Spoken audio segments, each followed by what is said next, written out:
नमस्कार दोस्तों, आइए जानते हैं आज राजस्थान के दिन भर की ताजा और बड़ी खबरें। आज राजस्थान से पहली खबर है कि 2027 तक किसानों को दिन में बिजली मिलने लगेगी। जयपुर के मानसरोवर में विप्र फाउंडेशन की ओर से बनाए गए Shri Parshuram Gyanpeeth centre for excellence and research का आज मुख्यमंत्री भजन लाल शर्मा ने उद्घाटन किया। इस मौके पर मुख्यमंत्री ने मंच से लोगों को संबोधित करते हुए कहा, हमारी सरकार साल 2027 तक प्रदेश के किसानों को दिन में बिजली मिलने लगेगी। यही नहीं, 2027 में तक हमारे प्रदेश के किसान अन्नदाता ही नहीं बल्कि बिजली दाता भी बनेंगे। हमारा प्रदेश बिजली खरीदने वाला नहीं, बिजली बेचने वाला बनेगा।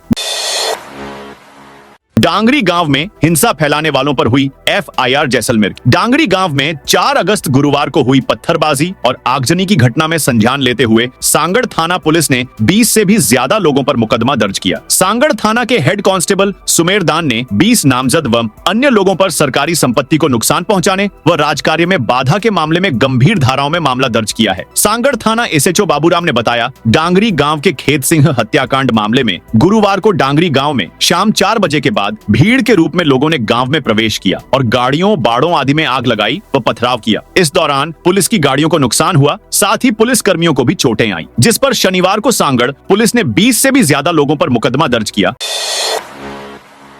रिहा होकर नरेश मीणा बोले, जिसने जेल भेजा गिन गिन कर हिसाब लूंगा। देवली उनियारा विधानसभा उपचुनाव में गत साल निर्दलीय प्रत्याशी रहे किसान नेता नरेश मीणा जेल से शनिवार को 42 दिन बाद रिहा हुए। वे झालावाड़ जेल में बंद थे। उन्हें पुलिस ने झालावाड़ में हुए स्कूल हादसे के विरोध में मृतकों और घायलों के परिजनों को आर्थिक मदद देने की मांग को लेकर प्रदर्शन के दौरान 25 जुलाई को गिरफ्तार किया था। नरेश मीणा को 2 दिन पहले हाईकोर्ट से जमानत मिली थी। उसके बाद शनिवार को जमानत की आवश्यक कागजी कार्रवाई पूरी करने के बाद झालावाड़ जेल प्रशासन ने नरेश मीणा को शाम 5:50 पर रिहा कर दिया। इसके बाद जेल के बाहर खड़े समर्थकों ने जमकर नरेश मीणा के पक्ष में नारेबाजी की। मालाएं पहनाकर जोरदार स्वागत किया गया। बाद में समर्थकों के साथ 12 के लिए रवाना हो गए। रास्ते में जगह जगह उसका स्वागत किया गया।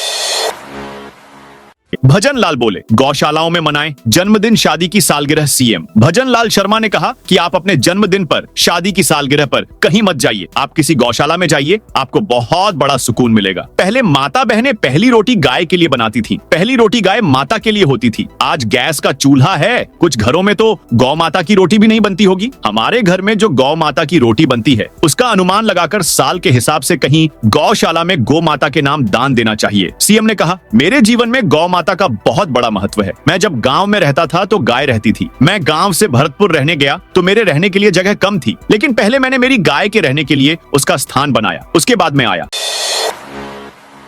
कोर्ट में दरगाह कमेटी के प्रार्थना पत्र पर बहस। अजमेर दरगाह में शिव मंदिर होने के दावे को लेकर शनिवार को सिविल कोर्ट में सुनवाई हुई। भारतीय पुरातत्व सर्वेक्षण विभाग ASI और अल्पसंख्यक विभाग की ओर से पेश किए गए प्रार्थना पत्र खारिज कर दिए। वहीं दरगाह कमेटी के प्रार्थना पत्र पर सुनवाई हुई। कोर्ट ने अगली तारीख 1 नवंबर दी है। सुनवाई को लेकर कोर्ट परिसर में सिविल लाइन थाना पुलिस के साथ ही अतिरिक्त पुलिस जाब्ता भी तैनात किया गया है। बता दें कि 30 अगस्त को हुई सुनवाई में बहस के दौरान भारतीय पुरातत्व सर्वेक्षण विभाग ASI और अल्पसंख्यक विभाग के वकीलों ने बताया था कि याचिकाकर्ता विष्णु गुप्ता की ओर से दावा करने में कानूनी प्रोसेस को नहीं अपनाया गया, इसलिए इसे खारिज किया जाए। मोहन भागवत और नड्डा से मिले CM भजन लाल। राष्ट्रीय स्वयंसेवक संघ के सरसंघ चालक डॉक्टर मोहन भागवत 9 दिनों के प्रवास पर जोधपुर में हैं। शुक्रवार को मुख्यमंत्री भजन लाल शर्मा उनसे मिलने पहुंचे। यहां मोहन भागवत, भाजपा के राष्ट्रीय अध्यक्ष JP नड्डा और CM भजन लाल के बीच करीब 20 मिनट मुलाकात हुई। 2 दिन पहले 3 सितंबर को पूर्व मुख्यमंत्री वसुंधरा राजे ने भी भागवत से मुलाकात की थी। मुख्यमंत्री भजन लाल शर्मा शाम 4:30 पर लालसागर स्थित डिफेंस एकेडमी पहुंचे। करीब 45 मिनट बाद 5:15 बजे CM भजन लाल कार से वापस एयरपोर्ट के लिए रवाना हो गए। बीसलपुर बांध के 8 गेट खोले। बीसलपुर बांध के कैचमेंट एरिया व निकटवर्ती जलभराव क्षेत्र में बीते 24 घंटे से लगातार तेज बारिश जारी है, जिसके चलते बांध में पानी की आवक ने रफ्तार पकड़ ली है। बांध के जलभराव में सहायक भीलवाड़ा जिले के बनास नदी स्थित त्रिवेणी, खाई व डाई नदियां भी पूरे उफान पर बहने से बांध से पानी की निकासी भी शनिवार को तेज कर दी गई है। बांध के कंट्रोल रूम अनुसार बीसलपुर बांध से बनास नदी में शुक्रवार रात 8 बजे तक बांध के गेट 8, 9, 10, 11, 12 व 13 को 2-2 मीटर तक खोलकर बनास नदी में पानी की निकासी 70,120 क्यूसेक प्रति सेकंड की जा रही थी, जिसे शनिवार सुबह 7 बजे बढ़ा दी गई। अब 8 गेट संख्या 7, 8, 9, 10, 11, 12, 13 व 14 को खोलकर पानी की निकासी 96,160 क्यूसेक कर दी गई। दौसा में एसआई भर्ती पेपर लीक मामले में वाइस प्रिंसिपल गिरफ्तार। स्पेशल ऑपरेशन ग्रुप एसओजी ने पेपर लीक मामले में कार्रवाई करते हुए गवर्नमेंट सीनियर सेकेंडरी स्कूल के वाइस प्रिंसिपल को गिरफ्तार किया है। वह 10 जुलाई से स्कूल नहीं आ रहा था। ऐसे में जांच के बाद जयपुर के मानसरोवर से 3 सितंबर को गिरफ्तार किया गया। बताया जा रहा है कि कार्रवाई एसआई भर्ती परीक्षा को लेकर हुई है। जांच अधिकारी और एसओजी के एएसपी चिरंजीलाल मीणा ने जिला शिक्षा अधिकारी को लेटर लिखकर government senior secondary school Pilodi Dausa के वाइस प्रिंसिपल कार्तिकेय शर्मा 32 की गिरफ्तारी की सूचना दी। लेटर में राजस्थान सार्वजनिक परीक्षा अनुचित साधनों की रोकथाम एक्ट और सूचना प्रौद्योगिकी एक्ट में कार्रवाई करना बताया गया है। गहलोत बोले, राहुल गांधी की कोविड, नोटबंदी, जीएसटी पर भविष्यवाणी सच साबित। पूर्व सीएम अशोक गहलोत ने कहा, राहुल गांधी ने कोविड, नोटबंदी और जीएसटी पर जो भविष्यवाणी की थी वो सभी सच साबित हुई है। राहुल गांधी ने पहले ही कह दिया था कि जीएसटी से सभी वर्गों के लोग परेशान हैं, वह चाहे व्यापारी हो या उपभोक्ता हो। यह सरकार की ड्यूटी थी कि नेता प्रतिपक्ष बोल रहा है तो उस पर गौर करें। जीएसटी को समय पर एग्जामिन कर लेते तो आज लोगों को तकलीफ नहीं होती। गहलोत जयपुर में मीडिया से बातचीत कर रहे थे। गहलोत ने कहा, लोगों ने महंगाई के दौर में बहुत तकलीफ झेली है। पीएम ने 15 अगस्त के भाषण में घोषणा की और अब जाकर आप लाइन पर आए हैं। जीएसटी काउंसिल के माध्यम से जो फैसला हुआ है उसका प्रचार बहुत हो रहा है। बहुत देरी कर दी है। मैं चाहूंगा कि कुछ कमी है तो अभी ठीक कर लीजिए। ऐसा नहीं कि साल भर बाद एग्जामिन कर रहे हैं और फैसला करें। जवाई बांध के 13 में से 8 गेट खोले गए। पश्चिमी राजस्थान का सबसे बड़ा बांध जवाई लबालब हो चुका है। बांध के कुल 13 में से 8 गेट शनिवार को खोल दिए गए। इनमें गेट नंबर 2, 3, 4, 5, 6 के अलावा 9, 10 और 11 को खोला गया है। फिलहाल सभी गेट 6 फीट तक खोले गए हैं, जिनसे पानी निकासी जारी है। इसके निर्माण से लेकर अब तक में 10वीं बार होगा जब जवाई बांध के गेट खोले गए थे। इससे पहले 2023 में डैम के गेट खोले गए थे। जवाई नहर खंड सुमेरपुर के अधिशासी अभियंता राज भंबरायत ने बताया कि कुल भराव क्षमता 60.25 फीट है। पाली शहर में शनिवार दोपहर कांग्रेस नेता की कार गड्ढे में फंस गई, जिसे बड़ी मुश्किल से बाहर निकाला गया। रोहट थान क्षेत्र में 3 युवक ट्रैक्टर ट्रॉली समेत नदी में गिर गए, जिन्हें रेस्क्यू कर बचाया गया। अजमेर में पूर्व सीएम गहलोत के सामने रो पड़े लोग। अजमेर में सुबह से बारिश का दौर जारी है। मौसम विभाग ने तेज बारिश का अलर्ट जारी किया हुआ है। जिले में दोपहर बाद भी बारिश हुई। वहीं स्वास्तिक नगर में आज भी बोराज का पानी जाने से हालत बिगड़ गए। पाल टूटने के बाद भरे पानी के कारण स्वास्तिक नगर में पूर्व मुख्यमंत्री अशोक गहलोत पहुंचे। गली में घुसते ही गहलोत की कार के आगे क्षेत्रवासी आ गए और कहने लगे कि हालात खराब है और पहले हमारे घर चलो। इसके बाद क्षेत्रवासियों ने रोते हुए अपनी समस्याएं बताई। एक बालिका रोने लगी तो एक महिला ने बच्चे की भीगी किताबें दिखाई। गहलोत ने विशेष पैकेज की जरूरत बताई और कहा कि सीएम से बात करेंगे। कृषि विभाग में विभिन्न पदों पर भर्ती, परीक्षा शेड्यूल जारी। राजस्थान लोक सेवा आयोग की ओर से कृषि विभाग भर्ती परीक्षा 2024 के तहत होने वाले एग्जाम्स का कार्यक्रम जारी किया गया है। आयोग सचिव रामनिवास मेहता ने बताया कि इन परीक्षाओं का आयोजन 12 अक्टूबर से 19 अक्टूबर 2025 तक किया जाएगा।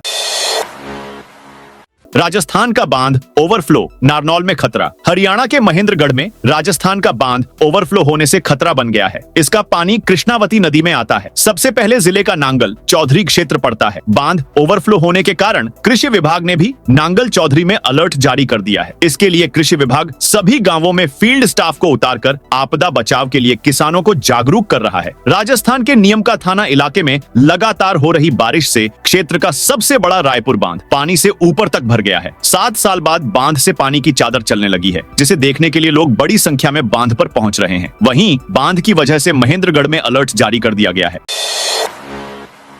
चित्तौड़गढ़ में रास्ते की खुदाई के दौरान गैस पाइपलाइन टूटी। चित्तौड़गढ़ जिले के बोझुंदा गांव में शनिवार को पानी निकासी के लिए बनाए जा रहे रास्ते की खुदाई के दौरान अडानी गैस की पाइपलाइन क्षतिग्रस्त हो गई। गैस की बदबू आते ही इलाके के लोग घबरा गए और तुरंत एसडीएम समेत अन्य अधिकारियों को सूचना दी गई। इसी लाइन से सरस डेयरी को गैस की सप्लाई होती है, जिसके कारण करीब 3 घंटे तक डेयरी को होने वाली गैस की सप्लाई नहीं हो सकी। दरअसल हादसा बोझुंदा के अमरनाथ मंदिर से थोड़ी दूरी पर एक पुलिया के पास हुआ, जब ग्रामीणों ने क्षेत्र में बारिश के बाद जमा हुए पानी की निकासी के लिए जेसीबी की मदद से खुदाई शुरू की थी। खुदाई के दौरान पाइपलाइन क्षतिग्रस्त हो गई, जिससे गैस का रिसाव होने लगा।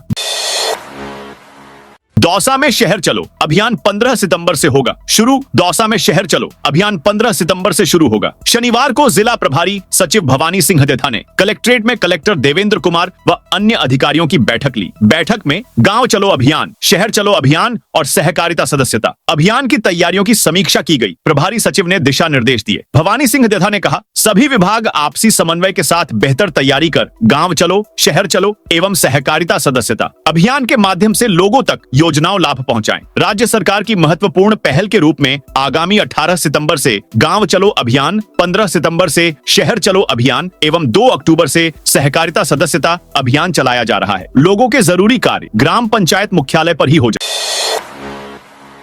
बूंदी में वरिष्ठ अध्यापक भर्ती परीक्षा की तैयारी। पूरी राजस्थान लोक सेवा आयोग की वरिष्ठ अध्यापक भर्ती परीक्षा माध्यमिक शिक्षा 2024 बूंदी जिले में 7 से 12 सितंबर तक आयोजित की जाएगी। परीक्षा के लिए 19 केंद्र बनाए गए हैं। इसमें कुल 6,922 परीक्षार्थी शामिल होंगे। परीक्षा 2 पारियों में होगी। पहली पारी सुबह 10 से दोपहर 12:30 तक और दूसरी पारी दोपहर 3 से शाम 5:30 तक चलेगी। परीक्षार्थियों को केंद्र पर परीक्षा शुरू होने से 2 घंटे पहले प्रवेश मिलेगा। परीक्षा शुरू होने से 1 घंटे पहले तक ही प्रवेश की अनुमति होगी। परीक्षा समन्वयक सुदर्शन सिंह तोमर ने बताया कि निगरानी के लिए 3 उड़न दस्ते बनाए गए हैं। राजकीय केंद्रों पर 1 और निजी केंद्रों पर 2 पर्यवेक्षक नियुक्त किए गए हैं। हर केंद्र पर वीडियोग्राफी की व्यवस्था की गई है।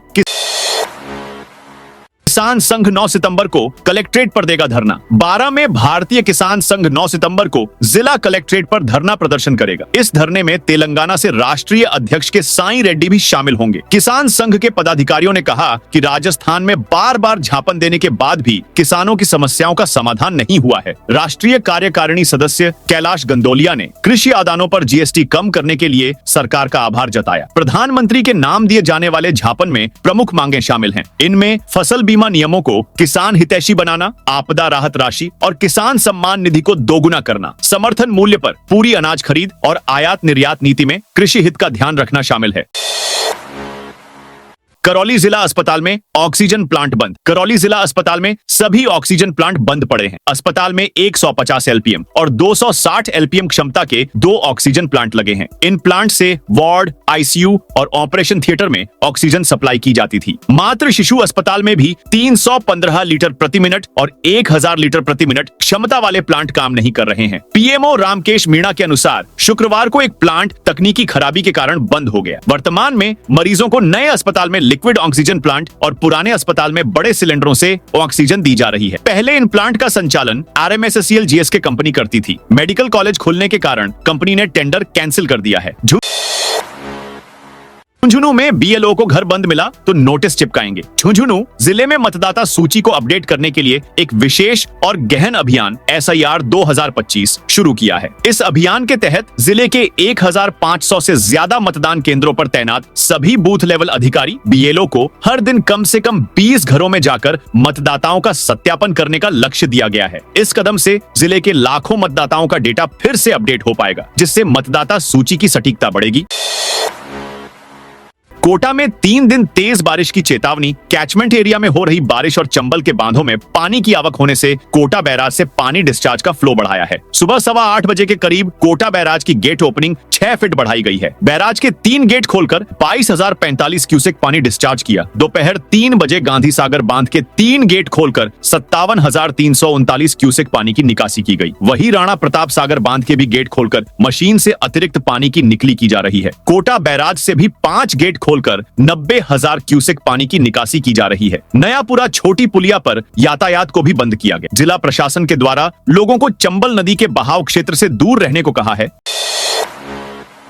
बीजेपी का शहर चलो अभियान भाजपा राज का पहला अभियान शहर चलो अभियान इस माह शुरू होने जा रहा है। इसमें 50 तरह के काम किए जाएंगे। आधे कार्य केंद्र की फ्लैगशिप योजनाओं से जुड़े भी होंगे। साथ ही मुख्यमंत्री के नाम से चल रही योजनाओं को इसमें शामिल कर कैंप के माध्यम से दिए गए टारगेट को निकायों को हासिल करना होगा। गौरतलब है कि राजस्थान में सामान्यतया 15 सितंबर से मानसून चला जाता है। यह अभियान 15 सितंबर से शुरू होता है से चलाया जाएगा और रोड लाइट सफाई, सीवर खड्डे ठीक करने, फायर NOC, ट्रेड लाइसेंस जारी करने जैसे 55 तरह के काम शुरू किए जाएंगे। स्वायत्त शासन और नगरीय विकास ने इसकी हालांकि गाइडलाइन जारी की है। 312 निकायों और हाउसिंग बोर्ड के सभी ऑफिस में शहर चलो अभियान के कैंप लगेंगे। इसको सियासी रूप से इस तरह से भी देखा जा सकता है कि दिसंबर में प्रस्तावित निकाय चुनाव से पहले आम जन की समस्याओं के समाधान के लिए सरकार शहर चलो अभियान शुरू करने जा रही है। इसके लिए प्रदेश भर की निकायों में वार्ड स्तर पर कैंपों का आयोजन किया जाएगा। तो दोस्तों, यह थी आज राजस्थान की बड़ी खबरें। आप इस वीडियो को कौन से जिले से देख रहे हैं, उस जिले का नाम बताइए।